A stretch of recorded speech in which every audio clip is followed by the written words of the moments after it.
கிறிஸ்துவுக்குள் அருமையானவர்களே, இந்த ஆராதனைக்கு வந்திருக்கிற உங்கள் அனைவரையும் ஆண்டவராய் இயேசு கிறிஸ்துவின் விலையேற பெற்ற பரிசுத்த நாமத்தினாலே அன்போடு வாழ்த்தி வரவேற்கிறோம். இந்த ஞாயிறு ஆராதனை ஜேஎம்சி சிறப்பு ஆராதனையாக நடைபெற இருக்கிறது. கர்த்தர் நம்முடைய ஜேஎம்சி ஊழியங்களை இந்த ஆண்டு முழுவதுமாய் நமக்கு ஆசீர்வதித்து கொடுத்திருக்கிறார். தொடர்ந்து அதற்காக நாம் ஜெபிப்போம். கர்த்தருடைய நாமம் மகிமைப்படட்டும். தேவனுடைய ஆராதனைக்கு ஆரம்பமாக நாம் யாவரும் எழுந்து நின்று ஆண்டவரை நோக்கி நாம் பார்ப்போம்.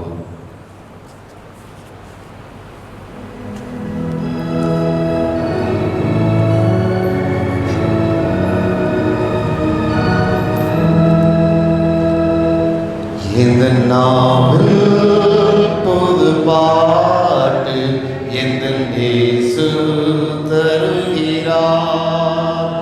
இந்த நாவில் பொது பாட்டு எந்த இயேசு தருகிறார். ஆனந்த கொள்ளுவேன், அவரை நான் பாடுவேன் உயிருள்ள நாள் வரையில். அல்லேலூயா. ஆனந்தம் கொள்ளுவேன், அவரை நான் பாடுவேன் உயிருள்ள நாள் வரையில். எந்த நாவில் புது பாட்டு எந்த இயேசு தருகிறார். ஜெபம் பண்ண கடவுள். மகா இரக்கமும் கிருபை நிறைந்த எங்கள் அன்பு தகப்பனே, உம்முடைய திருக்குமாரனுடைய பிறப்பின் நாளை கொண்டாடுவதற்காக நாங்கள் ஆயத்தப்பட்டு கொண்டிருக்கிற வேளையிலே உன் தேவனாகிய கர்த்தரை சந்திக்கும்படி ஆயத்தப்படு என்ற வேத வசனப்படியாக இந்த காலை வேளையிலே நாங்கள் ஆயத்தமாகி நாங்கள் வந்து நிற்கிறோம். அப்பா, உம்முடைய பிரசனத்திற்காக வாஞ்சித்து கதறுகிறோம். உம்முடைய கிருபையின் பிரசனம் எங்களோடு கூட இருந்து எங்களை ஆசீர்வதிக்கும்படியாய் நாங்கள் ஜெபிக்கிறோம். வந்திருக்கிற ஒவ்வொருவரும் தேவ பிரசன்னத்தை உணர்ந்தவர்களாயும் தேவ ஆசீர்வாதத்தை பெற்றுக்கொண்டவர்களாயும் இந்த ஆராதனையில் பங்கு பெற்று கடந்து செல்ல கிருபை தருவீராக. இயேசுவின் நாமத்தில் தாழ்மையோடு கேட்கிறோம் ஜீவனுள்ள பரம பிதாவே, ஆமென். தேவனுடைய பரிசுத்த நாமத்திற்கு மகிமை உண்டாகும். ஆராதனைக்கு ஆரம்பமாகும். நின்ற வண்ணமாய் 51ஆம் பாமாலை கீதம் பாடுவோம். நற்செய்தி மேசியா இதோ ஆவலாய் நோக்குவோம்.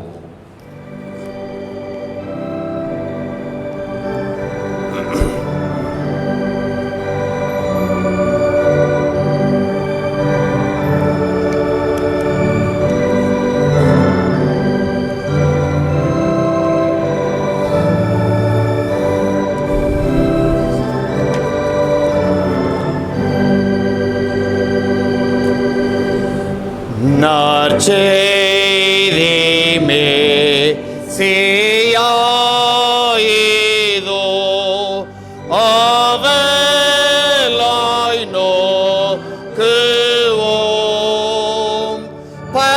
பற்றோடு ஏற்று ஆன்மாவில் ஆனந்தம் பாடுவோம்.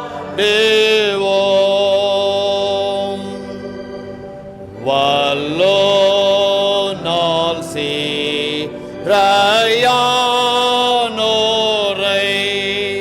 வால் சேராய் நீக்குவார். நில்லாதேயே விரோதமும் பொல்லாங்கை மேற்கொள்வார். நறுங்கொண்டோ ராயாற்றியே நாளிவாய் நீக்குவார். பரத்தின் பாக்கிய செல்வத்தால் இரவோர் வாழ்விப்பார். ஓசன்னா கோசன்னா சாந்த இவ்வே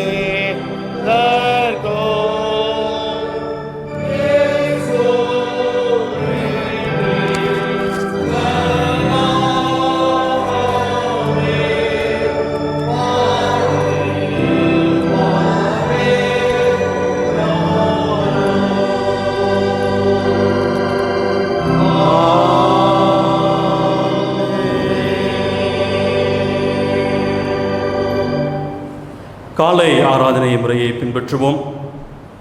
கர்த்தரின் வாசல்களில் துதியோடும் அவர் பிரகாரங்களில் புகழ்ச்சியோடும் பிரவேசித்து அவரை துதித்து அவருடைய நாமத்தை ஸ்தோத்திரியுங்கள்.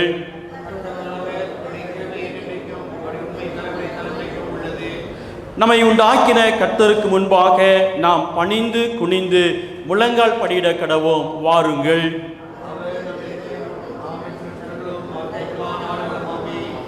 யார் கர்த்தருடைய பருவத்தில் ஏறுவான்? யார் அவருடைய பரிசுத்த ஸ்தலத்தில் நிலைத்திருப்பான்?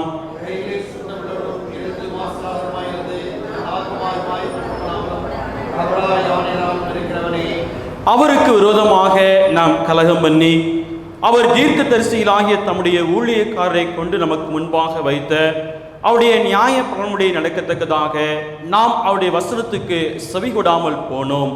ஆனாலும் நமது தேவனாகிய ஆண்டவரிடத்தில் இரக்கங்களும் மன்னிப்புகளும் உண்டு.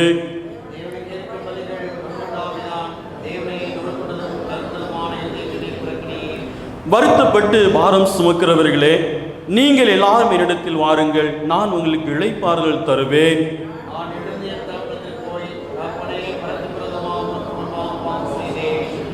யாவரும் சேர்ந்து சொல்லுவோம். என் கண்மொழியும் மீட்பரும் ஆகிய கர்த்தாவே, என் வாயின் வார்த்தைகளும் என் இதயத்தின் தியானமும் முது சமூகத்தில் பிரதியாயிருப்பதாக. கர்த்தரை கண்டெடுத்தக்க சமயத்தில் அவரை தேடுங்கள். அவர் சமீபமாய் இருக்கையில் அவரை நோக்கி கூப்பிடுங்கள். மகிழ்ச்சியோட கர்த்தருக்கு ஆராதனை செய்து ஆனந்த சத்தத்தோட அவர் சந்நிதி முன் வாருங்கள். கடவுள் ஆவியாயிருக்கிறார், அவரை தொழுதுகள். ஆவியோடும் உண்மையோடும் அவரை தொழுது கொள்ள வேண்டும். தம்மை தொழுது கொள்ள இப்படிப்பட்டவர்களாய் இருக்கும்படி பிதாவானவர் விரும்புகின்றார். வேத பாடம் வாசிக்க கேட்போம்.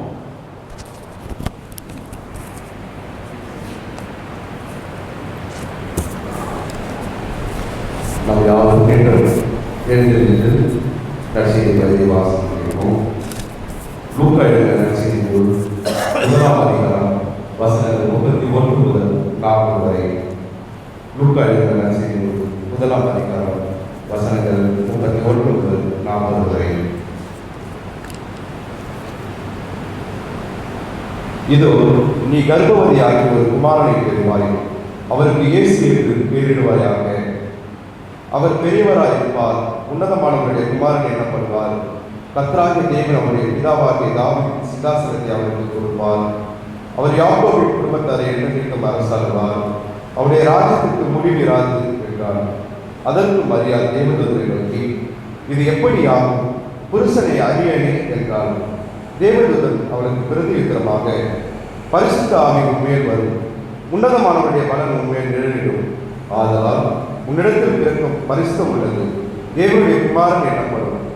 இதோ, உனக்கு இனத்தாளா இருக்கிற எலிசபெத்தும் தன் முதிர் வயதில் ஒரு புத்திரனை கர்ப்பம் தரித்திருக்கிறாள். மலடி எண்ணப்பட்ட அவளுக்கு இது 6ஆம் மாதம், தேவனாலே கூடாத காரியம் ஒன்றுமில்லை என்றான். அதற்கு மரியாள், இதோ, நான் ஆண்டவருக்கு அடிமை, உம்முடைய வார்த்தைப்படி எனக்கு ஆக கடவுது என்றாள். அப்பொழுது தேவதூதன் அவனிடத்திலிருந்து போய்விட்டான். அந்நாட்களில் மரியாள் எழுந்து மலை நாட்டிலே யூதாவில் என்ற ஒரு பட்டணத்திற்கு தீவிரமாய் போய் சகரியாவின் வீட்டுக்குள் பிரவேசித்து எலிசபெத்தை வாழ்த்தினார் என்பதை பாடம் எழுது. கிறிஸ்துவே மகிழ்ந்தவராக. ஆமென். நாம் யாரும் நம்புவோம்.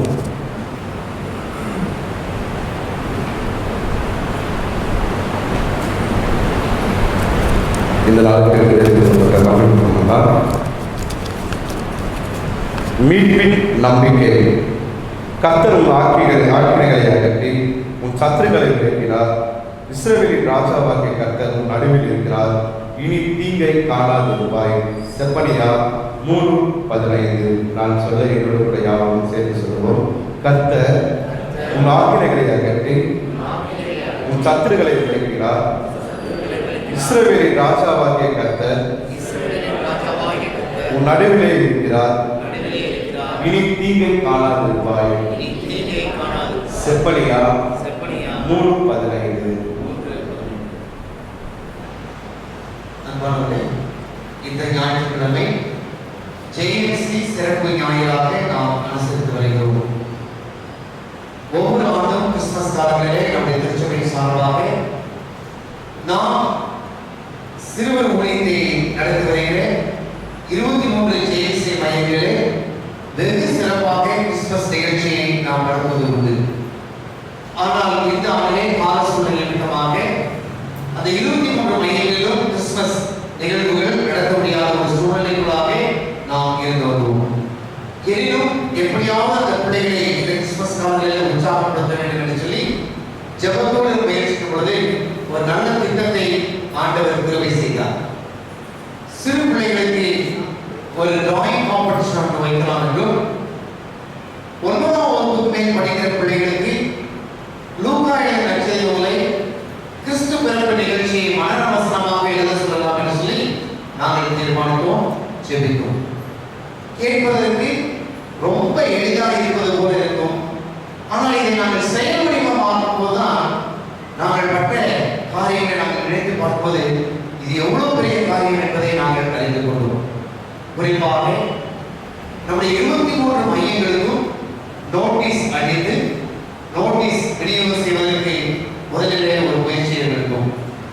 அவர் நோட்டீஸை நாம் கொடுத்து முடித்த பின்பதாக ஒவ்வொரு சென்டரிலிருந்தும் எத்தனை பிள்ளைகள் பங்கு பெறுகிறார்கள் என்பதை பெயர்களை பதிவு செய்வதற்காக அவர்களை சொன்னோம்.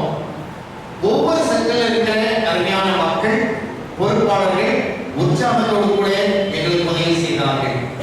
தேவனுடைய பிரதான கிருபையினாலே நம்முடைய 23 மையங்களில் இருந்து 557 பிள்ளைகள் 557 பிள்ளைகள் தங்கள் பெயர்களை பதிவு செய்தார்கள்.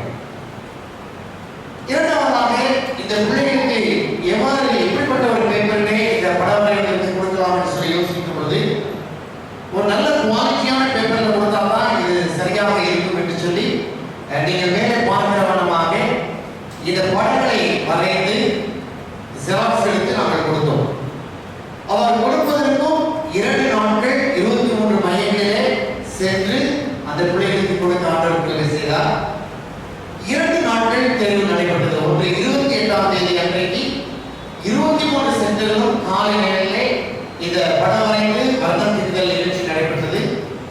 30ஆம் தேதி நம்முடைய ஆலயத்தில் வைத்து பெரிய பிள்ளைகள் லூக்கா எழுதின நற்செய்தி நூலிலே 2ஆம் அதிகாரத்திலே முதல் 21 வசனங்களை மனப்பாடமாக எழுதினார்கள். இதையெல்லாம் கலெக்ட் செய்து பார்க்கும் பொழுது 557 பிள்ளைகளுடைய பேப்பர்கள் இதுக்கு கொஞ்சம் தான் உங்களுக்கு எக்ஸிபிட் பண்ணியிருக்கிறோம். இன்னும் நிறைய இருக்குது. இதை எவ்வாறு திருத்தலாம் என்று சொல்லும் பொழுது நாங்கள் உட்கார்ந்து யோசித்தோம். 5 கேட்டகரிஸ் இருக்கிறாங்க. 5 கேட்டகரிஸ்ல ஒவ்வொரு கேட்டகரிக்கும் 10 பிள்ளைகளுக்கு பரிசு கொடுக்கலாம்னு சொல்லி தீர்மானிக்கப்பட்டது.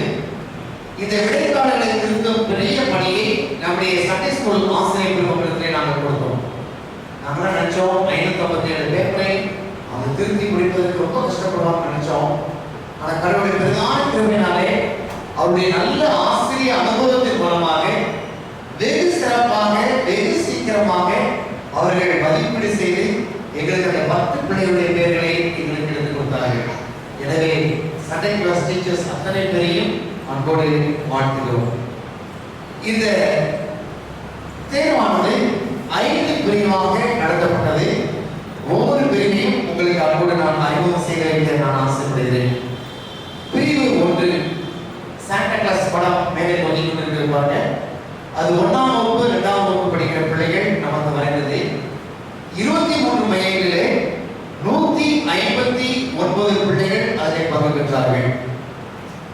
பிரிவு 2 3ஆம் 4ஆம் வகுப்பு பிள்ளைகள் மேரி மாதா ஜோசப் அண்ட் ஜீசஸ் இருக்கிற ஒரு படமும் ஒரு கிறிஸ்துமஸ் ட்ரீ இருக்கிற படமும் இருக்கும். அதை 3ஆம் வகுப்பு 4ஆம் வகுப்பு பிள்ளைகள் வர்ணம் தீட்டினார்கள்.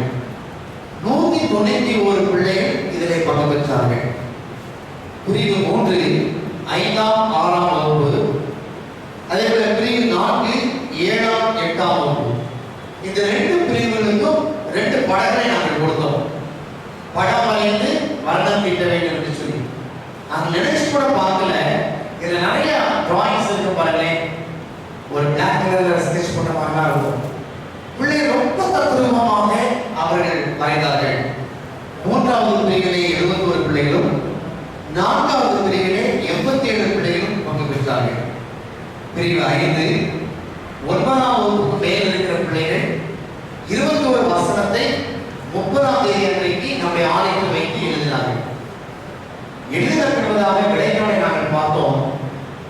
21 அந்த 43 பிள்ளைகளும் அந்த 21 வசனத்தை தப்பு இல்லாம கமா காப்புள்ளி இவைகள் மிஸ்டேக் இல்லாம ரொம்ப அழகாக எழுதியிருந்தார்கள். அப்பதான் நினைச்சோம் நம்முடைய ஜேஎம்சியுடைய இத்தனை நாள் ஊழியர்களுடைய ஆசீர்வாதத்தை அருங்க ஆண்டவர் கிருபை செய்து விட்டார் என்று சொல்லி பிள்ளைகள் மனன வசனத்தை மிகவும் நேர்த்தியாக தேர்வாக எழுதியிருந்தார்கள்.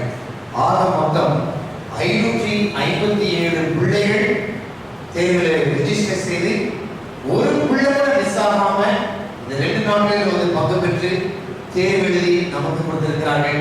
எனவே இந்த ஞாயிற்றுக்கிழமை ஜேஎம்சி சிறப்பு ஞாயிறாக நடைபெற்று வருகிறது.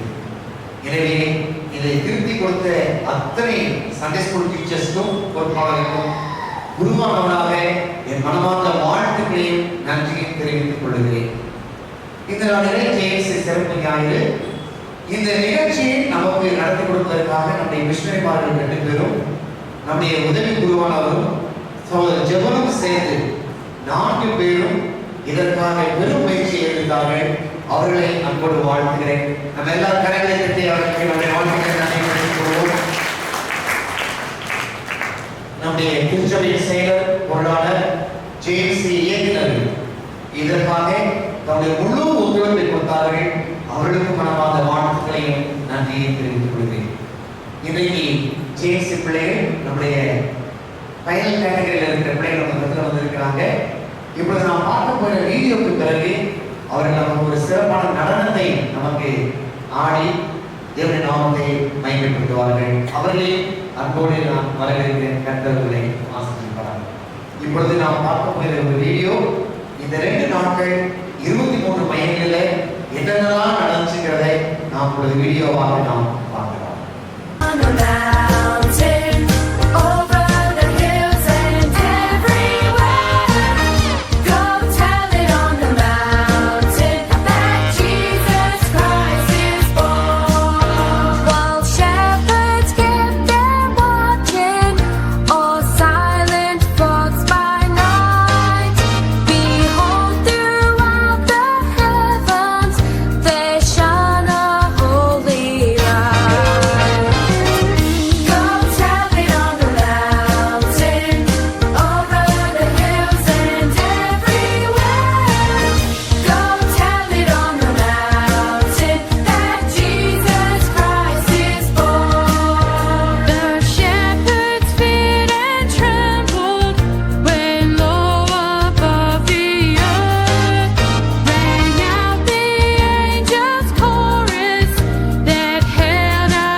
Jesus Christ was born on Christmas Day, and man will live forever. forevermore because of Christmas Day.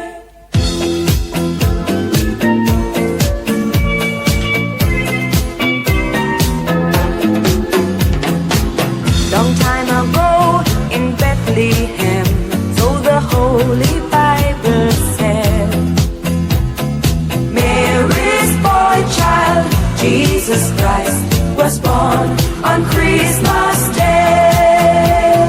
Oh my Lord, you sent your Son to save us. Oh my Lord, your very self you gave us. Oh my Lord, that sin may not enslave us and love may reign once more. Oh my Lord, when in the crypt they found him. Oh my Lord, a golden halo crowned him. Oh my Lord, they gathered all around him to see him and adore. Oh my Lord, with the child's adoration. Oh my Lord, there came great jubilation. Oh my Lord, and full of admiration they realized what they had. Oh my Lord, they had begun to doubt you. Oh my Lord, what did they know about you? Oh my Lord, but they were lost without you. They needed you so bad. Oh my Lord, with the child's adoration. Oh my Lord, there came great jubilation. Oh my Lord, and full of admiration they realized what they had.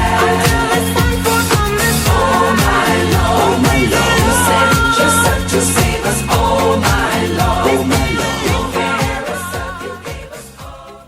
அன்பானவர்களே, இந்த James சிறப்பு ஊழியத்திற்காக கடந்த நாட்களே அந்த தேவைகளை நாம் சொன்னோம். கிட்டத்தட்ட 38,000 ரூபாய் அதற்கு செலவு சொல்லி நம்மில் அநேக உங்களுடைய பங்களிப்பை கொடுத்ததற்காக ஜெபித்ததற்காக ஆயிரம் மனமான வாழ்த்துகிறேன், நன்றி நான் தெரிவித்துக் கொள்கிறேன். இப்பொழுது ஜேம்ஸ் மாணவர்கள் நமக்கு நடனத்தை நடத்தி தேவனை நாமத்தை மேற்கொள்வார்.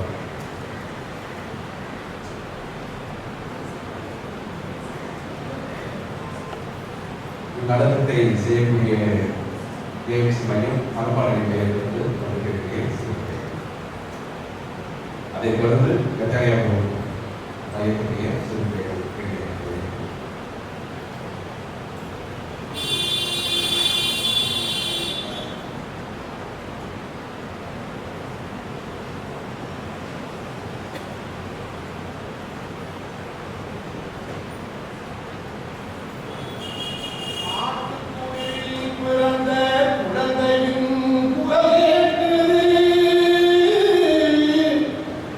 வானத்திலே இறையருளில்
இது வந்து கல்யாணத்தில் இருக்கக்கூடிய சூழ்நிலைகள்.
பரிசு கொடுக்க போகிறோம். இது 5th கேட்டகரி 10 பிள்ளைகளுக்கு பரிசு. நம்முடைய திருச்சபை செயலர், நம்முடைய திருச்சபை பொருளாளர், ஜேஎம்சி கன்வீனர் மோகன் முன்னாள் உறுப்பினர்களை கொடுக்கிறது. செயலர், பொருளாளர், கன்வீனர் 2 பரிசுகளை கொடுக்கும்படி நான் விரும்புகிறேன்.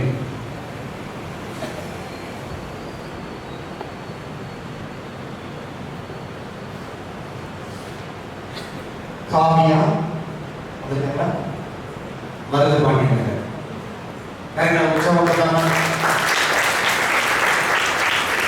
அதுக்கு அர்த்தம் பார்த்து அனுப்பானி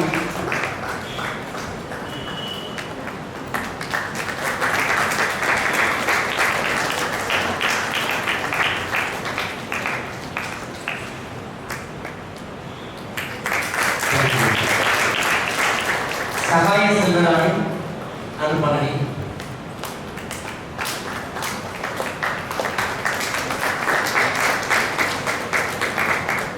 ஜான்சி அனுப்பானி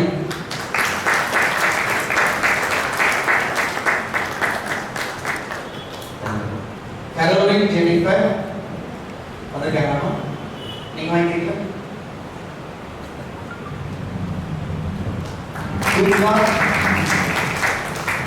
அனுப்பானி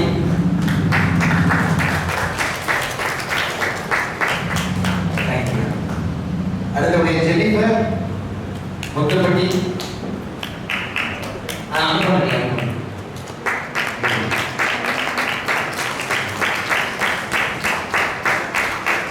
சுகந்தி சுகந்தி இருக்காங்களா?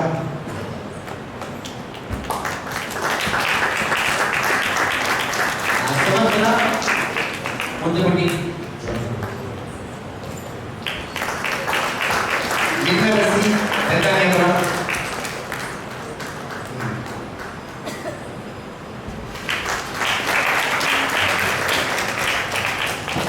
கத்தரை பிரதான கூறினாலே இந்த 10 பிள்ளைகளையும் மக்களோடு நாங்கள் வாழ்த்துகிறோம்.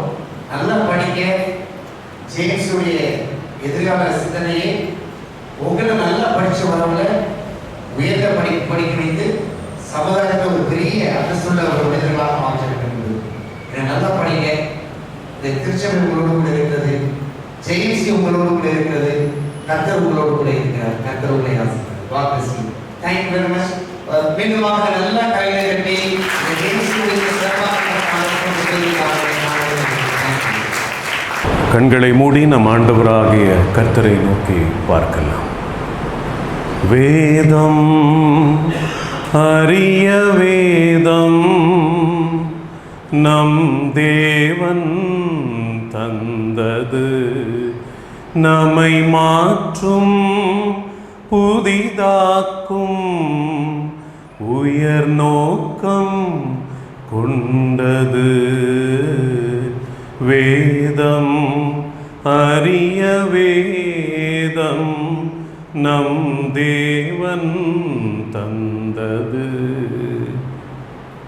ஏசப்பா, இந்த ஓய்வு நாடின் காலை வேளையில் நாங்கள் உம்முடைய பாதத்தில் அமர்ந்து உம்மை நோக்கி பார்க்கும்படியான கிருபை நீங்கள் கொடுத்திருக்கிறதற்காக மக்கோடான கொடி ஸ்தோத்திரங்கள் அப்பா. இந்த நாடிலும் வேத வசனத்தின் மூலமாக நீர் எங்களோடு கூட பேசுவீராக.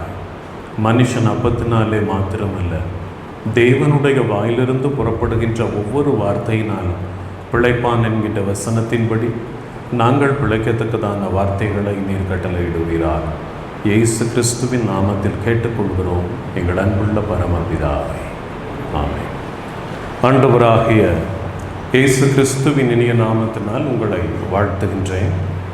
இந்த ஓய்வு நாளிலும் உடைய சபை ஆராதனையில் உங்களோடு கூட கலந்து கொண்டு ஆண்டவரை ஆராதிக்கவும், ஆண்டவருடைய வார்த்தையை உங்கள் மத்தியில் பகிர்ந்து கொள்ளும்படிக்கு கிருபை கொடுத்து நம்முடைய ஆண்டவராக இயேசுவானவருக்கு துதியும் கனமும் மகிமையும் செலுத்துகின்றேன். சபையின் குருவானவர் ரெவரண்ட் ஆர்.வி. சிங் ஐயா அவர்களுக்காக தேவனாகிய கர்த்தரை ஸ்தோத்தரிக்கின்றேன். அவர்களுக்கு உள்ளத்தின் ஆழத்தின் நன்றியை தெரிவித்துக் கொள்கின்றேன்.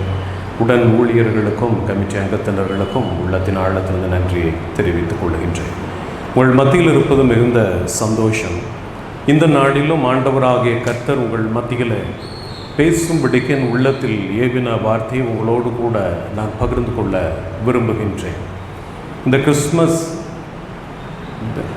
நாளுக்குள்ளாக கடந்து செல்லும் இந்த டிசம்பர் மாதத்திலும் அதிகமாக நாம் ஆண்டவராகிய கர்த்தர் இந்த பூமியில் நமக்காக பூமியில் பிறந்த நம்முடைய ஆண்டவராகிய இயேசுவானவரை கொண்டாடக்கூடிய இந்த வேளையில் அவர் நமக்கு செய்திருக்கின்ற ஒவ்வொரு காரியத்தையும் நாம் பார்க்கும் பொழுது நமக்கு ஆச்சரியமாக இருக்கின்றது.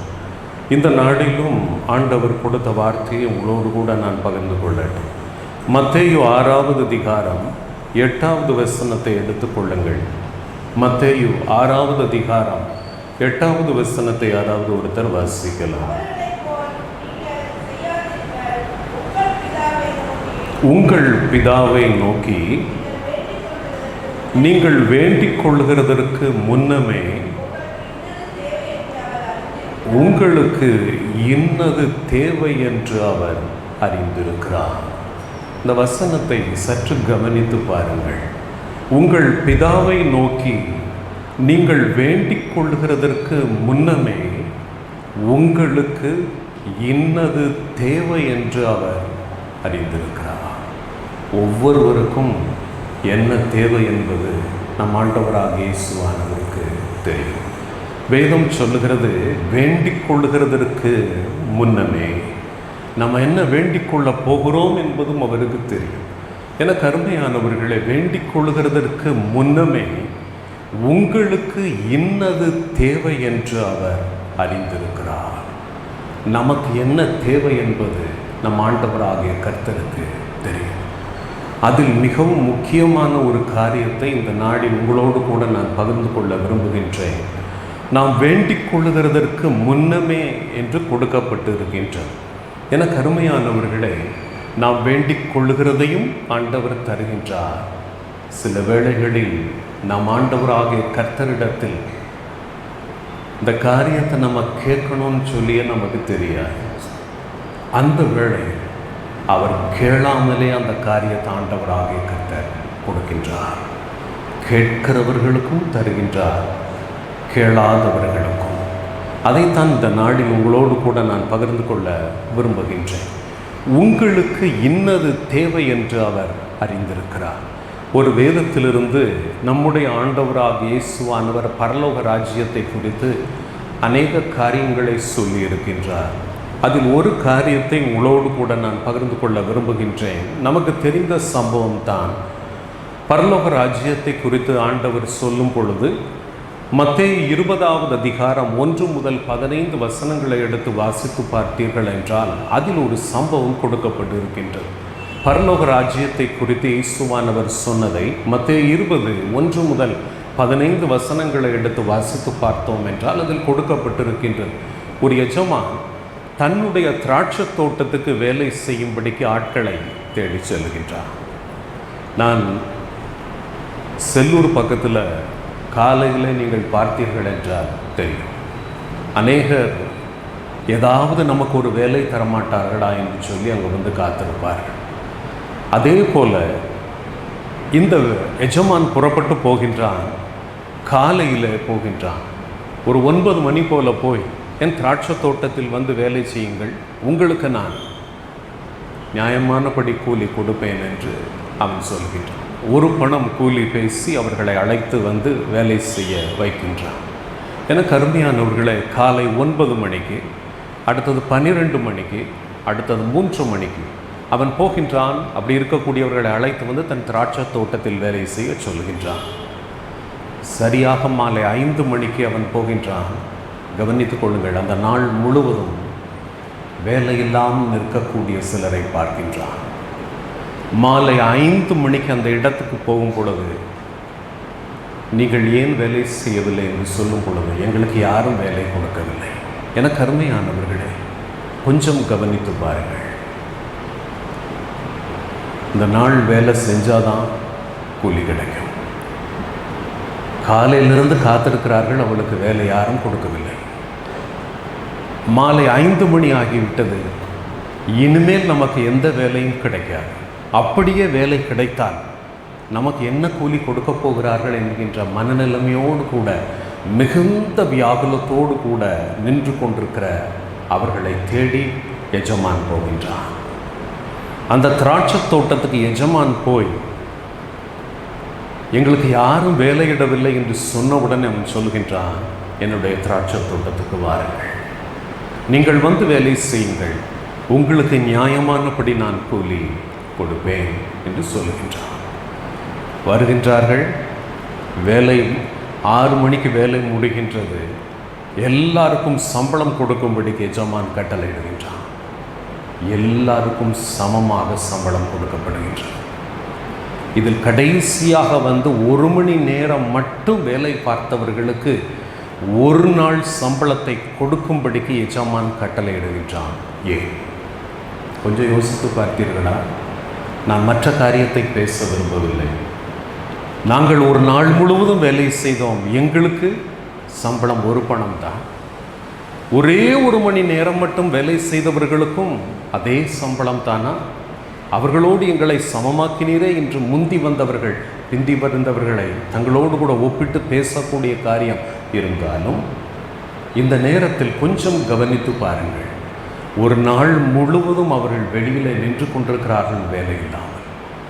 இந்த நாள் நமக்கு ஒரு வேலை கிடைத்தால்தான், இந்த நாள் சம்பளம் கிடைத்தால்தான் நம்மால் நம்ம குடும்பத்தை நம்ம நடத்த முடியும் என்று நிற்கக்கூடிய அந்த வேளையில் எஜமான் அவர்களுக்கு சொல்கின்றான், 1 மணி நேரம் மட்டும் வேலை பார்த்தால் அந்த 1 மணி நேரத்துக்கு தான் சம்பளம் கொடுக்க வேண்டும். ஆனால் அவன் அப்படி செய்யவில்லையே. அவர்கள் மீது இரக்கம் பார்க்கின்றான். அவர்கள் பாவம் இந்த நாள் முழுவதும் அவர்கள் வந்திருந்தால் நிச்சயம் அந்த நாள் முழுவதும் வேலை செய்திருப்பார்கள். அந்த வேளையில் அவர்கள் மனநிலைமை எப்படி இருந்திருக்கும்? வெளியே நின்று கொண்டிருந்தவர்களுடைய மனநிலைமையை சற்று கவனித்து பாருங்கள். ஐயோ, இன்றைக்கு வேலை கிடைக்காமல் போய்விடுமோ, நம்மளுக்கு சம்பளம் இன்றைக்கு கிடைக்காதோ என்கின்ற அந்த மனநிலைமையில் மிகுந்த வியாகுலத்தோடு கூட நின்று கொண்டிருந்தவர்கள் வேலைக்கு அழைத்து அவர்களுக்கு முழு சம்பளத்தையும் கொடுக்க எஜமான் கட்டளையிடுகின்றான். காரணம் என்ன? அவர்களுக்கு இன்னது தேவை என்பதை அவன் அறிந்திருந்தான்.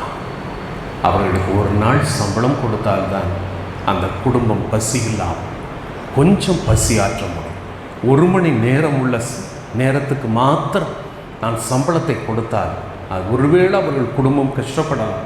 அப்படி இருக்கக்கூடாது என்று சொல்லி அவர்களுக்காக இறக்கப்படுகின்றான். எனக்கு அருமையானவர்களே, ஒரு மனுஷனே அவனுக்கு இன்னது தேவை என்பதை அறிந்து அவன் கொடுக்கிறான் என்றால் நம் ஆண்டவராகிய கர்த்தர் கொடாமல் இருப்பாரா? நம் ஆண்டவராகிய கர்த்தருக்கு தெரியும் தம் பிள்ளைகள் போகக்கூடிய பாதை என்ன என்று. திடீரென்று எதிர்பார்க்காமல் சில பிள்ளைகள் வேதனையின் வழியாக கடந்து செல்வார்கள். அவர்கள் எதிர்பார்த்திருக்கவே மாட்டார்கள். சில கண்ணீரின் பாதையின் வழியாக கடந்து செல்ல போகிறார்கள் என்பது அவருக்கு தெரியும். தம்முடைய பிள்ளைகள் இந்த பாதையின் வழியாக கடந்து செல்ல போகிறார்கள் என்பது அவருக்கு தெரியும். ஆகவே அவர் என்ன செய்கின்றார் தெரியுமா? இவர்களுக்கு இன்னது தேவை. இந்த பாதையின் வழியாக கடந்து செல்ல என்னுடைய பிள்ளைகள் திணறுவார்கள். இவர்கள் இந்த பாதையின் வழியாக செல்லும் பொழுது அவர்கள் மனநிலைமை மிகுந்த வியாகுலத்துக்குள்ளாக கடந்து செல்லுவார்கள். ஆகவே அவர்களுக்கு இன்னது தேவை.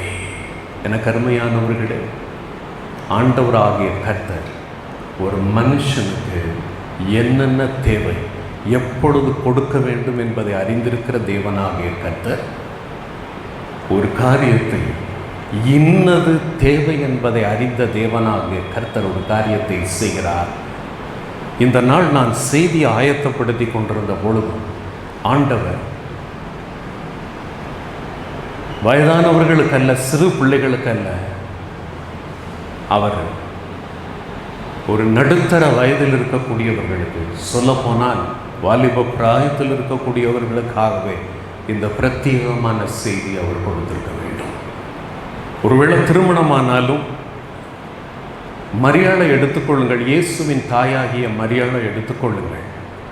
அவள் இனி போகக்கூடிய பாதை என்ன என்பதை இயேசுவானவர் அறிந்திருந்தார். கன்னி பிராயத்தில் ஒரு யங் கேர்ள் தான், வாலிப பெண்.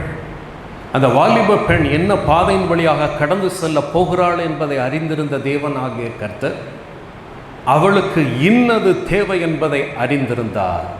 எதை கொடுத்தார்? என கருமையானவர்களே, லூக்கா 11வது அதிகாரம் 9வது வசனத்தில் வேதம் சொல்லுகிறது, கேளுங்கள் அப்பொழுது உங்களுக்கு கொடுக்கப்படும்.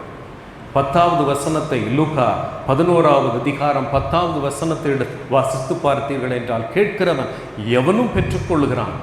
அதே அதிகாரம் லூக்கா 11:13 சொல்லுகிறது, பொல்லாதவர்களாகிய நீங்கள் உங்கள் பிள்ளைகளுக்கு நல்ல ஈவுகளை கொடுக்க அறிந்திருக்கும் பொழுது பரம பிதாவானவர் தம்மிடத்தில் வேண்டிக் கொள்ளுகிறவர்களுக்கு பரிசுத்த ஆவியை கொடுப்பது அதிக நிச்சயம் அல்லவா?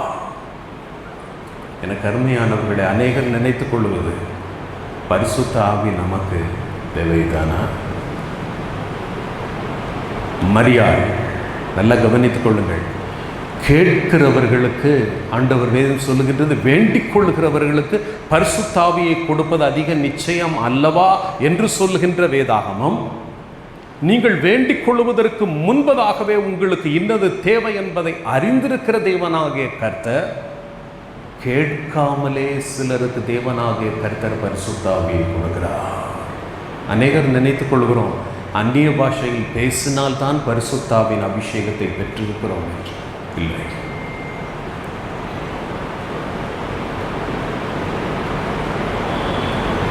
எனக்கு அருமையானவர்களே, மரியாள், தேவதூதன் வருகின்றான், நீ கர்ப்பம் தரித்த ஒரு குமாரனை பெறுவாய், அவருக்கு இயேசு என்று பெயரிடுவாக என்று சொல்லிவிட்டு இது எப்படி ஆகும் என்று கேட்ட பொழுது, பரிசுத்த ஆவி உன்மேல் வரும். கேட்டாளா? கேட்கலே. வேண்டிக் கொள்வதற்கு முன்பதாகவே அவளுக்கு இன்னது தேவை என்பதை அறிந்திருந்தார். பரிசுத்த ஆவி என்பது வேதாகமத்தில் பரிசுத்த ஆவியை இயேசு கிறிஸ்து பெற்றபடியினால் அது கிறிஸ்துவின் ஆவி என்றும் பெயர் பெற்றது. அது வேறு ஒன்றுமல்ல. வேதம் சொல்லுகிறது, பரிசுத்த ஆவி உன்னிடத்தில் வரும், உன்னதமானவருடைய பலம் உன்மேல் நிழலிடும். வேதம் சொல்லுகிறது அது உன்னதமானவருடைய பலம். அப்போஸ்தலர் 1:8 சொல்லுகிறது, பரிசுத்த ஆவி உங்களிடத்தில் வரும் பொழுது நீங்கள் பலனடைகின்றீர்கள். அது என்ன பலம்? வெறும் அந்நிய பாஷை பேசுவதற்கும் தீர்க்க தரிசனம் உரைப்பதற்கு மட்டுமல்ல. அநேகர் அப்படி நினைத்துக் கொள்கின்றோம். இல்லை. எனக்கு அருமையானவர்களே, மரியாள் அவள் இனி போகக்கூடிய பாதை எல்லாவற்றையும் பிதாவாகிய தேவன் அறிந்திருந்தார். திருமணம் நிச்சயிக்கப்படுகின்றது. பரிசுத்த ஆவி உன்மேல் வரும் என்று சொன்ன தேவனாகிய கர்த்தர் இப்பொழுது பரிசுத்த ஆவி அவள் மீது இறங்கி வருகின்றது.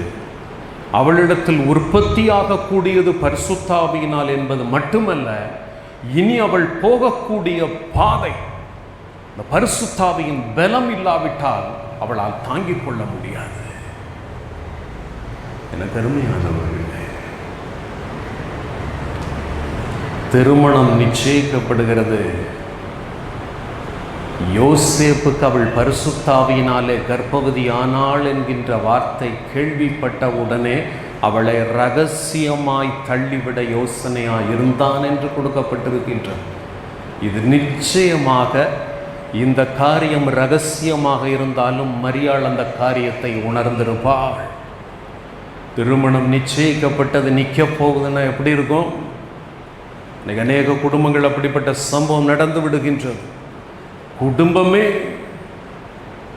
எதற்கு தேவனாகிய கர்த்தர் அவர்களுக்கு தேவை. திடீரென்று இப்படிப்பட்ட சம்பவம் நடக்கும் பொழுது, குடும்பம் ஆண்டவரோடு நெருக்கமாக இருக்கக்கூடிய குடும்பத்தில் அப்படி நிகழும் பொழுது அவர்கள் தாங்கிக் கொள்ள முடியாது என்பதை அறிந்த தேவனாகிய கர்த்தர் சொல்கிறார், உங்கள் திராணிக்கு மேலாக நீங்கள் சோதிக்கப்படுகிறதற்கு அவர் இடம் கொடாமல் அந்த சோதனையோடு கூட அதை தாங்கிக் கொள்ளத்தக்கதான பலனையும் உங்களுக்கு கொடுக்கிறார் என்று 1 கொரிந்தியர் 10:13 சொல்லுகிறது. அதை சோதனையோடு கூட அதை தாங்கத்தக்கதாக அதிலிருந்து தப்பிக்கொள்ளும்படியான போக்கையும் உண்டாக்குவார். தாங்கிக் கொள்வதற்கான பலன். எனக்கு அருமையானவர்களே, இந்த சம்பவம் யோசேப்புக்கு தெரிய வந்த உடனே அவளை ரகசியமாய் தள்ளிவிட யோசனையாய் இருந்தான். அதை தேவனாகிய கர்த்தர் தடுத்து நிறுத்தினது நமக்கு தெரியும். அதன் பின்பதாக அவள் குழந்தையை பெற்றெடுக்கின்றாள். இயேசு கிறிஸ்துவை மரியாள் பெற்றெடுத்த பின்பதாக நடக்கக்கூடிய சம்பவம், கடைசியிலே இயேசுவானவர் சிலுவையிலே தொங்கிக் கொண்டிருந்த பொழுது, கவனித்துக் கொள்ளுங்கள், தன் வாலிப மகன் சிலுவையிலே தொங்கிக் கொண்டிருக்கிறதை மரியாள் சிலுவையின் அருகே நின்று பார்த்து கொண்டிருக்கிறார். சரீரத்திலிருந்து இரத்தம் ஒழுகின்றது. எந்த தாயால் தாங்க முடியும்? நம்ம குட்டி பிள்ளையாக இருக்கும், பிள்ளைக்கு ஒரு ஊசி போடும்போது பிள்ளை அழுதோன்னு நமக்கு கண்ணீர் வருது. அப்படி தானே? என்னுடைய தம்பி டாக்டர், என்னுடைய தம்பி மனைவியும் டாக்டராக இருக்கிறார். அவங்களுக்கு பெண் குழந்தை பிறந்த உடனே அந்த குழந்தைக்கு சில காம்ப்ளிகேஷன்ஸ் இருந்தபடினால் ஹாஸ்பிட்டலில் அட்மிட் பண்ணப்பட்டிருந்தார். தாய் பக்கத்தில், அவள் டாக்டர் தான், பக்கத்தில் குழந்தைக்கு வென்ஃப்ளான் குத்துவதற்காக நர்ஸ் குத்தும் பொழுது சரியாக குத்த முடியாமல் குழந்தை துடிக்குது. அவள் சொன்னா, கொண்டானா அதை குத்தட்டும். இப்போ தாய் அதுக்கு போடும்போது எப்படி போடுவா? குழந்தைக்கு ஒரு ஊசி போடும்பொழுது தாயால் தாங்க முடியாமல் துடிக்கிறா. ஏசு கிறிஸ்து சிலுவையிலே தொங்கிக் கொண்டிருந்த பொழுது மரியாள் வயசானவளா? எனக்கு அருமையானவர்களை, நடுத்தர வயதில் இருக்கக்கூடியவர்கள் தன் பிள்ளை சிலுவையிலே தொங்கிக் கொண்டிருப்பது மாத்திரமல்ல, இப்பொழுது ஜீவனை விட போகிறது. அவள் பெற்றெடுத்த பிள்ளை, அதை தாங்கிக் கொள்வதற்கு அவளுக்கு பலன் வேண்டுமே. அதற்காகவே தேவனாகிய கர்த்தர் அவளுக்கு இன்னது தேவை என்பதை அறிந்திருந்தவர் பரிசுத்த ஆவியினாலே அவள் கர்ப்பவதியானாள் என்று மட்டுமல்ல, பரிசுத்த ஆவியினால் அவள் பலனடைந்து எல்லாவற்றையும் தாங்கிக் கொண்டு அவள் நடக்க வேண்டும் என்று சொல்லி தேவனாகிய கர்த்தர் அவளுக்கு பரிசுத்த ஆவியை கொடுத்திருந்தார். எனக்கு அருமையானவர்களே, அதே போல நீங்களும் தாங்கிக் கொள்ள முடியாத வேதனையின் வழியாக கடந்து செல்கிறீர்களா? இந்த காலை வேளையில் அவர் சொல்கிறார், உனக்கு என்னது தேவை? ஒரு முறை ஒரு தம்பதியினர் 2 பெண் பிள்ளைகள், குட்டி பிள்ளைகளோடு கூட எங்கள் கூட்டத்துக்கு வருவார். புருஷன் வந்து நின்று, கிறிஸ்தவ குடும்பம்தான், அவர் வாசலில் நின்று மனைவி பிள்ளைகளை அனுப்பி விட்டு அவர் போய்விடுவார். கூட்டம் முடியும் பொழுது வருவார். ஒரு நாள் அதே போல் வந்தார். கூட்டம் முடிவதற்கு சற்று தாமதமானது. அவர் வெளியே நின்று காத்து கொண்டிருந்தவர் தற்செயலாக வந்து கடைசி ரோவில் உட்கார்ந்தார். அவ்வளவுதான் தெரியும். கூட்டம் முடிந்தது. அவரை அறியாமலே முன்னாலே வந்தார். அந்த நாள் ஒரு ஈஸ்டர் சாயங்கால கூட்டம். அது முன்னாலே வந்தவர் அவரிடத்தில் கேட்டேன், உங்களுக்கு என்ன காரியத்துக்காக ஜெபிக்க வேண்டும் என்று. அவர் சொன்னார், எனக்கு பரிசுத்த ஆவி வேண்டும் என்று கேட்டார். இப்போ கவனித்துக் கொள்ளுங்கள், கேட்கிறவங்களுக்கும் கொடுக்கிறார். சில வேளைகளில் கேட்க முடியாமல் இருக்கக்கூடிய குட்டி பிள்ளைகளுக்கும் கொடுக்கிறார். அவங்களுக்கு தெரியாது. நான் அவருக்காக ஜெபித்த பொழுது அவருடைய சரீரம் எல்லாம் நடுங்க தொடங்கியது. ஆண்டவர் அவரை அபிஷேகித்தார். நான் கேட்டேன், உங்களுக்கு என்ன செய்கின்றது என்று. பிரதர், இது என்ன இப்படி ஒரு சந்தோஷம், இது என்ன? நான் சொன்னேன், தேவன் தம்முடைய ஆவியை உங்களுக்கு கொடுத்திருக்கிறார். நீங்க கேட்டீங்க, ஏசப்பா உங்களுக்கு கொடுத்திருக்கிறார் என்று சொன்னேன். ஆனால் அவருக்கு தெரியவே செய்யாது. அவருக்கு ஏன் ஆண்டவர் பரிசுத்தாவின் அபிஷேகத்தை கொடுத்தார் தெரியுமா? இனி அவர் போகக்கூடிய பாதை தாங்க முடியாத வேதனையின் வழியாக கடந்து செல்ல போகிறார் என்பதை அறிந்த தேவனாகிய கர்த்தர் அந்த நாளை குறித்து வைத்திருந்தார். கூட்டம் தாமதமான பொழுது வந்தவர் கூட்டத்தில் கலந்து கொள்ளவில்லை. கடைசியாக வந்தார். ஆண்டவர் அவருக்கு அபிஷேகத்தை கொடுத்தார். நடந்தது என்ன தெரியுமா? சில மாதங்கள் தான் அவர் ஆண்டவரோடு நெருக்கமாக நடக்கத் தொடங்கினார். திடீரென்று ஒரு நாள் நான் நாகர்கோயிலில் கூட்டத்தை முடித்து திரும்பி கொண்டிருந்த பொழுது எனக்கு ஃபோன் கால் வந்தது. அவருடைய மனைவி கதறினார்கள், பிரதர், என்னுடைய புருஷனுக்கு பிளட் கேன்சர். துடித்தார்கள். நான் நேர ஹாஸ்பிட்டலுக்கு வந்த உடனே அடுத்த நாள் காலையில் ஹாஸ்பிட்டலுக்கு போன பொழுது, அப்பல்லோ ஹாஸ்பிட்டலுக்கு நான் போகிறேன். உள்ளே நுழைந்த பொழுது அவர் அமைதலாக உட்கார்ந்திருந்தார். கொஞ்சம் கூட கலங்கல. அவரிடத்தில் கேட்டேன், எப்படி இருக்கிறீர்கள் என்று. நல்லா இருக்கிறேன். குடியும் எல்லாம் எப்படி இருந்தது என்று கேட்டார். பக்கத்தில் 2 பிள்ளைகளும் அவர் பக்கத்தில் உட்கார்ந்திருந்தார். கொஞ்சம் கூட கலக்கமில்லை. ஏன்? பரிசுத்த ஆவியின் பலம். அவர் சொன்னார், ஜீவனை கூட தான் பூமியில் இருப்பேன், எழுதிட்டார்னா அவற்றை இருப்பேன். எப்படி சொல்ல முடியுது? எப்படி சொல்ல முடியுது? தான் பக்கத்தில் குட்டி பிள்ளைகளை வைத்துக்கொண்டு எப்படி சொல்ல முடியுது? ஒரே ஒரு காரணம், அவருக்கு இன்னது தேவை என்பதை அறிந்திருந்த தேவன் அவருக்கு தம்முடைய ஆவியை அளவில்லாமல் கொடுத்திருந்தார். இந்த நாளில் எனக்கு அருமையானவர்களே, சில வேளைகளில் ஆண்டவராகிய கர்த்தர் கேட்கிறவர்களுக்கும் கொடுக்கிறார், கேளாதவர்களுக்கும். மரியாள் பரிசுத்தாவியை கேட்கவில்லை, எனக்கு பரிசுத்தாவி வேண்டும் என்று கேட்கவில்லை. ஆனால் அவளுக்கு ஆண்டவராகிய கர்த்தருடைய வார்த்தை சொல்லுகிறது, பரிசுத்தாவி உண்மையில் வரும். அது மாத்திரமல்ல, பரிசுத்தாவின் அபிஷேகத்தை பெற்றவளுக்கு ஒரு காரியம் சொல்லப்பட்டது. உன்னுடைய இனத்தாளா இருக்கக்கூடிய எலிசபெத்துக்கு இது 6வது மாதம் என்று சொன்ன உடனே இவள் புறப்பட்டு போய் அவளை வீட்டுக்குள் புகுந்து தன் சொந்தக்காரியாகிய எலிசபெத்தை வாழ்த்துகிறாள். வாழ்த்தும் பொழுது எலிசபெத்தின் புருஷனாகிய சகரியா, ஆசாரியனாகிய சகரியாவுக்கு தேவதூதன் மூலமாக சொல்லப்பட்டது, உன்னுடைய பிள்ளை தாயின் வயிற்றில் இருக்கும் பொழுதே பரிசுத்தாவியினால் நிரப்பப்பட்டிருப்பான் என்று சொன்ன வார்த்தை இப்பொழுது நிறைவேறுகின்றது. சரியாக 6வது மாதம் குழந்தை வயிற்றில் இருக்கும் பொழுது மரியாள் செல்லுகின்றாள். ஆண்டவருடைய வார்த்தையை சொல்லும் பொழுது தாயும் அவள் வயிற்றில் இருந்த பிள்ளையும் ஒரே நேரத்தில் அபிஷேகம் பண்ணப்படுகின்றது.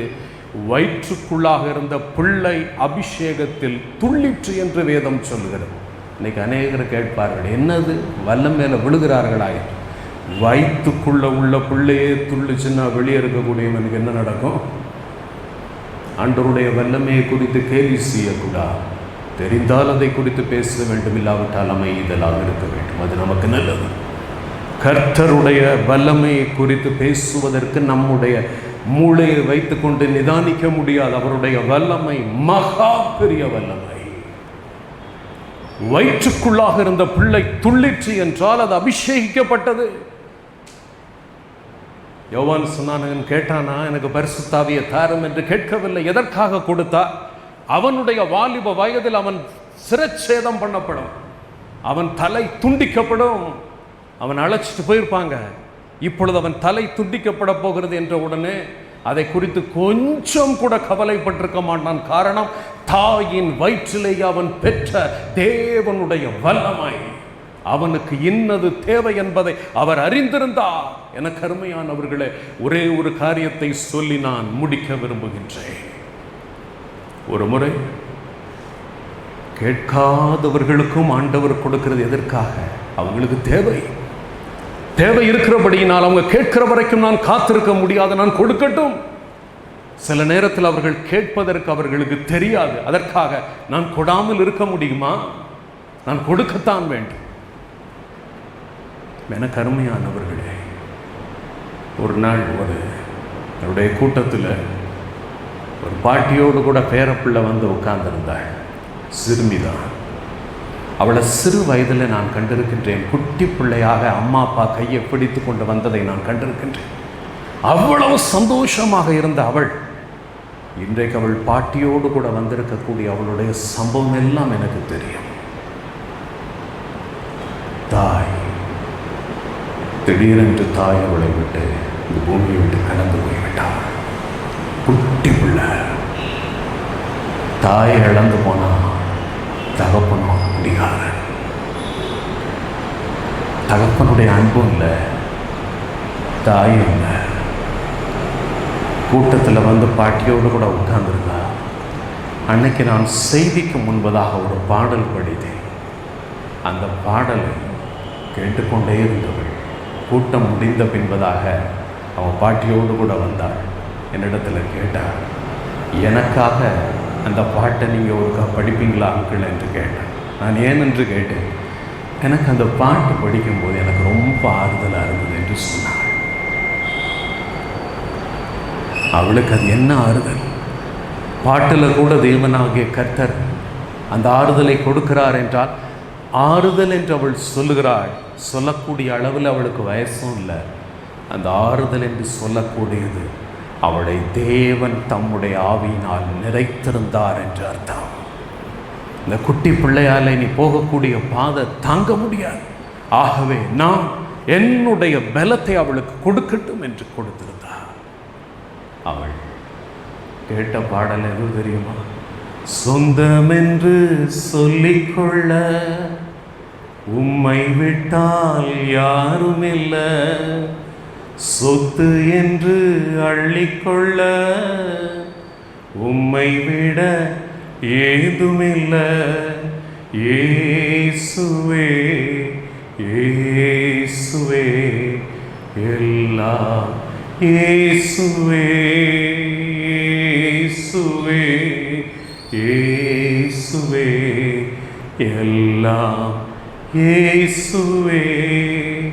உம் தழும்புகளால் நான் சுகமானேன், உம் வார்த்தையினால் நான் பலனானேன்.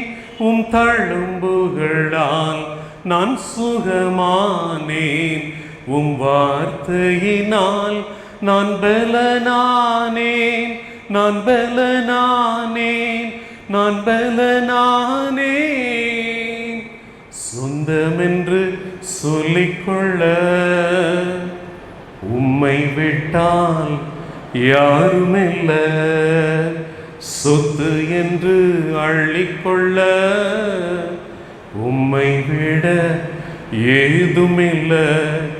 இயேசுவே இயேசுவே எல்லாம் இயேசுவே. அந்த குட்டி பிள்ளை அவ கேட்கவே இல்லை. எனக்கு ஆறுதலாக இருக்குன்னு சொன்னா பாருங்க, அதுதான் தேவன் தம்முடைய ஆவியை கொடுப்பது. கிறிஸ்துவின் ஆவியாகிய பரிசுத்த ஆவியை தேவன் கொடுத்து தம்முடைய பிள்ளைகள் இந்த பாதையின் வழியாக கடந்து போகும் பொழுது சோர்ந்து போய் விடக்கூடாது. அந்த பாதையின் வழியாக கடந்து என் பிள்ளை எழுந்து நிமிர்ந்து நிற்க வேண்டும் என்றே தேவனாகிய கர்த்தர் விரும்புகின்றார். இந்த காலை வேளையில் உங்களுக்கு இன்னது தேவை என்பதை அறிந்திருக்கிற தேவனாகிய கர்த்தர் சில வேளைகளில் தாங்கிக் கொள்ள முடியாத வேதனை வழியாக கடந்து செல்கின்றீர்களா?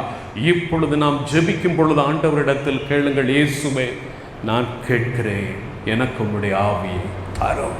கண்களை மூடி ஆண்டவரை நோக்கி பார்க்கலாம்.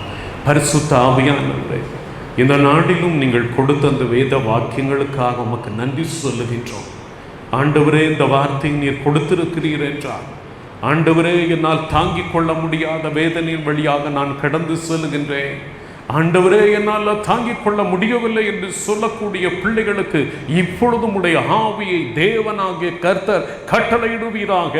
அவர்கள் அந்த துக்கத்தில் இருந்து நீர் தூக்கி எடுக்கும்படிக்கு நான் ஜெபிக்கிறேன். பரிசுத்த ஆவி உன் மீது வரும் என்று அன்றைக்கு மரியாளுக்கு சொன்ன அதே வார்த்தையின் தேவனாகிய கர்த்தர் இப்பொழுது பரிசுத்தாவியின் வல்லமை உம்முடைய பிள்ளைகளுக்குள்ளாக கடந்து வருவதாக. பலப்படுத்தும் தேவனாகிய கர்த்தர் பலப்படுத்துவீராக. துக்கத்தை மாற்றி சந்தோஷத்தை தேவனாகிய கர்த்தர் கட்டளையிடுவீராக. துக்கத்தில் மூழ்கி போய் விடாதபடிக்கு எழுந்து நிமிர்ந்து நிற்க தேவனாகிய கர்த்தரே உங்களுக்குள்ளாக தன்னை திடப்படுத்திக் கொண்டு திடன் கொள்ளுங்கள் என்று சொன்ன தேவனாகிய கர்த்தரே, உம்முடைய ஆவியை கொடுத்தவர்கள் திடன் கொள்ளத்தக்கதாக எழுந்து நிமிர்ந்து நின்று உம்முடைய நாமத்துக்கு மகிமை உண்டாவதாக என்று சொல்லத்தக்கதாக கிருபை கொடுத்தருளும். இயேசு கிறிஸ்துவின் நாமத்தில் கேட்டுக்கொள்கிறோம் எங்கள் அன்புள்ள பரமபிதாவே, ஆமென். தொடர்ந்து நாம் ஜெபிப்போம். ஆண்டவருடைய சமூகத்தில் இருக்கிற நாம் இவருடைய பிரதான கிருபையினாலே இந்த பண்டிகை நாளை நாம் மகிழ்ச்சியோடு நாம் கடந்து வருகிறோம். இந்த நாளில் நாம் கேட்ட செய்தியை நாம் நினைவு கூர்ந்து பார்ப்போம். நாம் வேண்டிக் கொள்வதற்கு முன்னதாகவே நம்முடைய தேவைகளை அறிந்திருக்கிற கர்த்தர் ஆண்டவருடைய சமூகத்தில் இருக்கிற நாம், அப்பா உம்மை நோக்கி நான் பார்க்கிறேன், கிருபையாக சுவாமி சொல்லி கேட்போமா? நெருக்கப்பட்ட அனுபவத்தில் வந்திருக்கலாம், கண்ணீரின் அனுபவத்தில் வந்திருக்கலாம், வேதனையில் யாவதற்கு உச்சத்தில் நாம் என்னத்தை கேட்க வேண்டும் என்பதை தெரியாமல் அவருடைய சமூகத்திலே கண்ணீரோடு நின்று கொண்டிருக்கலாம். ஆனால் கர்த்தர் சொல்லுகிறார், உன் வாயிலை சொல் பிரபாவதற்கு முன்பதாகவே அதை நான் அருளி செய்கிற தேவனாயிருக்கிறேன் என்று சொல்லி இது ஒரு நல்ல சத்தியத்தை நாம் பெற்றுக்கொண்டவர்களாக, அப்பா இப்படிப்பட்ட ஒரு உன்னதமான கடவுளை நான் ஆராதிக்கிற கிருபை எனக்கு தந்திருக்கிறீரே, உமக்கு நன்றி என்று சொல்லி ஆண்டுடைய சமூகத்திலே நம்மை தாழ்த்தி அர்ப்பணிப்போம். மகா இறக்கமும் கிருபை நிறைந்த அற்புதத்தை எங்கள் திருச்சபையின் குடும்பங்கள் ஒவ்வொன்றையுடைய கரத்திலே நாங்கள் ஒப்புக் கொடுக்கிறோம். அப்பா இந்த காலங்களில் ஆயத்தமாகி தேவனுடைய சமூகத்தில் வந்து தேவனை சந்திக்கும்படியாய் எங்களை ஆயத்தப்படுத்தியிருக்கிற பிள்ளைகளுடைய கரத்திலே நாங்கள் ஒப்படைக்கிறோம். ஆண்டவரே, நீர் எங்களை சந்திக்கிற தேவனாய் இருக்கிறேன், எங்களை ஆசீர்வதிக்கிற தேவனாய் இருக்கிறேன். ஆண்டவரே, எங்கள் வாழ்வின் தேவைகளுக்கு மேலாக நீர் எங்களுக்கு நன்மை செய்கிறவர் என்பதை திராட்சை தோட்டத்தின் ஓமை மூலமாய் எங்களுக்கு கற்றுக் கொடுத்திருக்கிறேன். ஆமாண்டவரே, நாங்கள் என்ன செய்வோம் என்று சோர்ந்து போயிருக்கிற கடைசி மணித்துளியிலும் என் தேவன் எங்களை சந்திக்கிறவனாய் வந்து எங்களை ஆசீர்வதிக்கிற தேவனாய் இருப்பதற்காக நாங்கள் நன்றி செலுத்துகிறோம். எங்களுடைய பணிகளுக்கு தக்கதாக அல்ல, எங்கள் வாழ்வுக்கு தக்கதாக எங்களை ஆசீர்வதிக்கிற கர்த்தர் ஒருவர் எங்களோடு கூட இடைபெறுவதற்காக நாங்கள் நன்றி செலுத்துகிறோம்.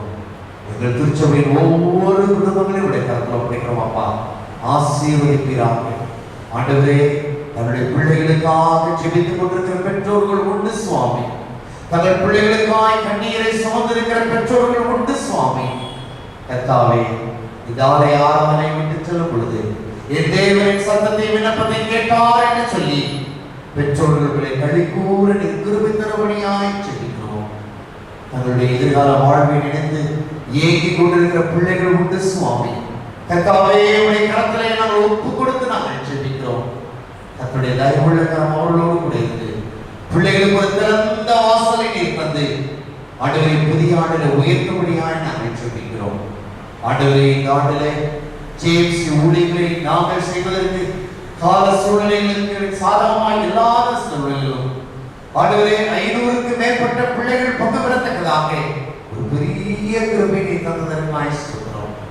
ஒரு மாத காலமாக இதற்காக எடுத்துக்கொண்ட எல்லா சிறப்பு முயற்சிகளையும் நீர் ஆசீர்வதித்து இந்த மனமகிழ்ச்சியோடு கூட ஆண்டவரே, எங்கள் ஜேம்ஸை அடுத்த நிலைமைக்கு நாங்கள் கொண்டு வருவதற்கு நீங்கள் கற்றுக் கொடுத்ததற்காக நன்றி செலுத்துகிறோம். அப்பா, இதுவரைக்கும் பாடலையும் கதைகளையும் கேட்டு மகிழ்ந்த பிள்ளைகள் இன்றைக்கு மனத வசனம் எழுதுகிற அளவுக்கு ஆண்டவரே அந்த பிள்ளைகளை நீர் உயர்த்தி கொடுத்ததற்காக சொல்கிறோம்.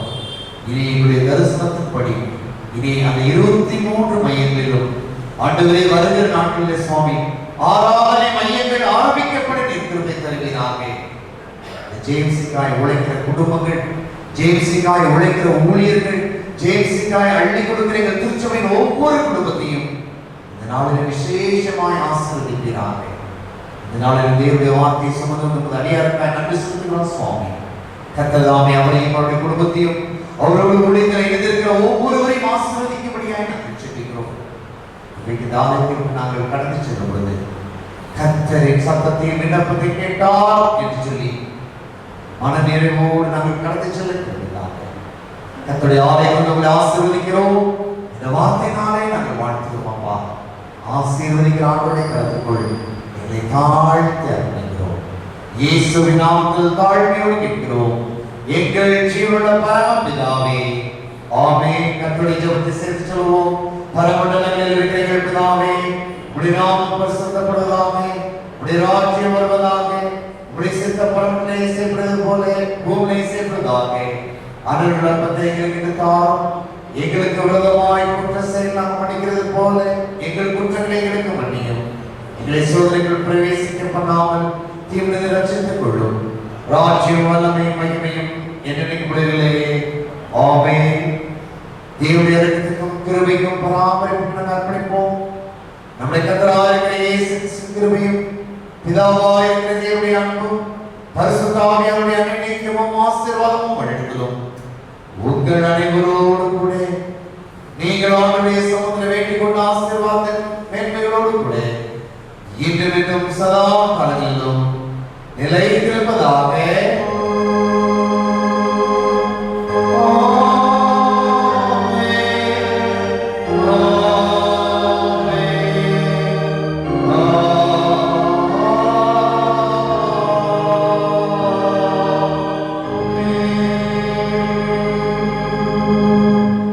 ஆராதனை நிறைவாக நாம் யாரும் எழுதினின்று முடிவு கவிகள் நான்கை பாடுவோம். தேவ ஆசீர்வாதத்துடைய அடியாரை அனுப்புவோம்.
சேர்ந்து சொல்லுவோம். என் ஆத்துமாவே கர்த்தரை ஸ்தோத்திரி, என் முழு நாமத்தை ஸ்தோத்திரி. என் ஆத்துமாவே கர்த்தரை ஸ்தோத்திரி, கர்த்தர் செய்த சகல வாக்குறுதியே. ஆமென். கர்த்தர் உங்களோடு இருப்பாராக. சமாதானத்தோடே நாம் போய் வருகிறோம்.